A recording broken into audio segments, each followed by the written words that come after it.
Hi all, ഫിസിക്സിലെ ഒരു അടിപൊളി question നോക്കാം. ക്വസ്റ്റ്യൻ നിങ്ങളൊന്ന് പോസ് ചെയ്ത് വായിക്കണം, അതിനുശേഷം മാത്രം നമുക്ക് ആൻസറിലേക്ക് പോകാം. യെസ്, നിങ്ങൾ ക്വസ്റ്റ്യൻ വായിച്ച് കാണും. ക്വസ്റ്റ്യൻ എന്താണ് പറഞ്ഞത്? നമുക്ക് ഒരാളുണ്ട്, അയാൾ ഇരിക്കുന്നത് ഗ്രൗണ്ട് ഫ്ലോറിലാണ്. അയാൾ വിൻഡോയിലൂടെ നോക്കിക്കൊണ്ടിരിക്കുകയാണ്. വിൻഡോയുടെ ഹൈറ്റ് 1.5 മീറ്ററാണ്. ഒരു ബോൾ താഴേക്ക് പോകുന്നതായിട്ട് കണ്ടു. അതിന് 0.1 സെക്കൻഡ്സ് എടുത്തു.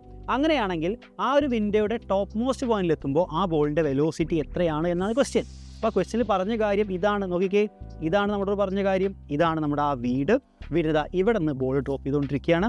ഈ വിൻഡോയുടെ ഹൈറ്റാണ് 1.5 മീറ്റർ. എങ്കിൽ ഇവിടുത്തെ വെലോസിറ്റി എത്രയെന്നാണ് ചോദ്യം. ക്വസ്റ്റ്യൻ ഭയങ്കര സിമ്പിളല്ലേ മക്കളെ? നമുക്ക് കണ്ടുപിടിക്കുന്നത് അവിടുത്തെ ഇനീഷ്യൽ വെലോസിറ്റിയാണ്. ഈ ഡിസ്പ്ലേസ്മെൻറ്റ് കവർ ചെയ്യുമ്പോൾ ഇനീഷ്യൽ വെലോസിറ്റി. മക്കളെ, നമ്മുടെ ഇക്വേഷൻ എന്താ? S is equal to ut plus half at². അതിന് വേണ്ട വാല്യൂസ് എല്ലാം തന്നിട്ടുണ്ട്.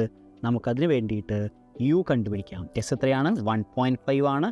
u ആണ് നമ്മൾ കണ്ടുപിടിക്കുന്നത്. t 0.1 ആണ് തന്നിട്ടുണ്ട്. Half into a acceleration due to gravity 10 എടുക്കാൻ പറഞ്ഞു. സോ 10 × 0.1². നിങ്ങൾ യുവിൻ്റെ വാല്യൂ കണ്ടുപിടിച്ച് കമൻറ്റ് ചെയ്യും.